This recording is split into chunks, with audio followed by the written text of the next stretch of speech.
Guys, ഇന്ന് രേവുവിന്റെ birthday ആണ്. രേവു ഇത് ഗേസ്. ഹായ് പറ രേവു. ഭക്ഷണം കഴിക്കണമെന്ന് മാത്രം ചിന്തയുള്ള രേവു. രേവുന്ന് എത്ര തവണ കുളിച്ച്, എത്ര തവണ ബ്രഷ് ചെയ്ത്, എന്ത് പറ്റിയതാ? കഴിച്ചാ? മുല്ലപ്പൂ വെച്ചത് കാണിച്ച്. ഇന്ന് സെപ്റ്റംബർ 17, കന്നി 1, രേവുവിൻ്റെ പിറന്നാൾ ദിനം. ചോതി നക്ഷത്രം. 10 വർഷം ഞാനൊരു അമ്മയായിട്ട്. പക്ഷേ എൻ്റെ മനസ്സിൽ ഇപ്പോഴും ആ കൊച്ചു കുഞ്ഞ് രേവുവിൻ്റെ മുഖവും കൈകളും കാലുകളും ഒക്കെയാണ്. രേവു വളർന്നു വരുന്നതിൽ എനിക്ക് സന്തോഷത്തിൽ പൊതിഞ്ഞൊരു ദുഃഖമാണ്. എല്ലാ അമ്മമാരും ഇങ്ങനെയൊക്കെ തന്നെയായിരിക്കും അല്ലേ?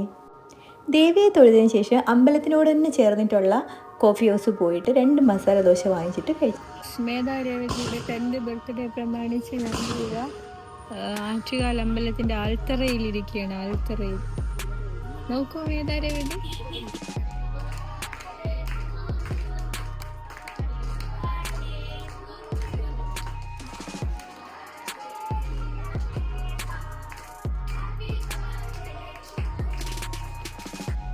കേക്ക് കട്ടിങ് ട്യൂഷൻ ഫ്രണ്ട്സിൻ്റെയും എസ്പെഷ്യലി അശ്വതി മിസ്സിൻ്റെയും സാറിൻ്റെയും കൂടെ തന്നെ വേണമെന്ന് രേവുവിന് നിർബന്ധം ഉണ്ടായിരുന്നു. അങ്ങനെ ഞങ്ങൾ അവിടെ പോയിട്ട് കേക്കൊക്കെ കട്ട് ചെയ്ത് നേരെ ലുലു മാളിലോട്ട് പോയി.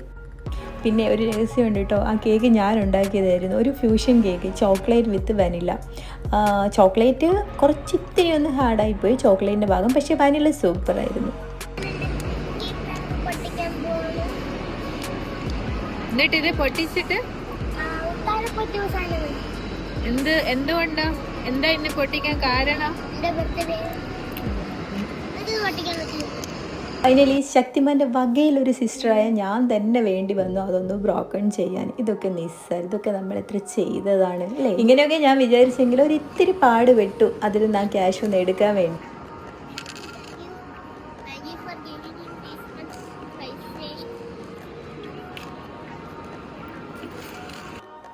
രേവു ഒരുപാട് ഹാപ്പി ആയിരുന്നു അന്നത്തെ ആ ഡേ. പഴയകാലത്തെ പിറന്നാൾ ദിനവും ഇപ്പോഴത്തെ പിറന്നാളുകളും തമ്മിൽ ഒരുപാട് വ്യത്യാസമുണ്ട്. അപ്പോൾ അവളുടെ സന്തോഷങ്ങൾ ഇപ്പോൾ ഇതൊക്കെ തന്നെയാണ്. വേറെ ആരും ഇല്ലല്ലോ, ഫ്രണ്ട്സ് ഇല്ല, റിലേറ്റീവ്സ് ഇല്ല.